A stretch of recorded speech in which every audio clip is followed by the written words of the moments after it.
Dalam kegiatan Lokakarya Penanganan Pemukiman Kumuh sebagai program peningkatan kualitas pemukiman atau P2KP Provinsi Sumatera Selatan di Hotel Swarna Dwipa, kegiatan tersebut bertujuan untuk meningkatkan kapasitas pemerintahan daerah dalam meningkatkan kualitas pemukiman, seperti pembangunan rumah layak huni, pelayanan air minum, dan pelayanan terhadap sanitasi terhadap masyarakat di Sumatera Selatan.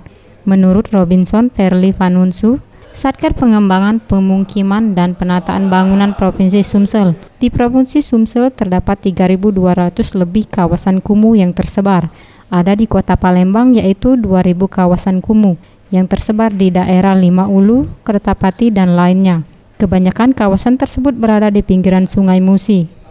Ada kurang lebih 3.200 sekian lah hektar luas kawasan kumuh yang ada di Sumatera Selatan. Untuk Palembang? Untuk Palembang sekitar 2.000 lebih.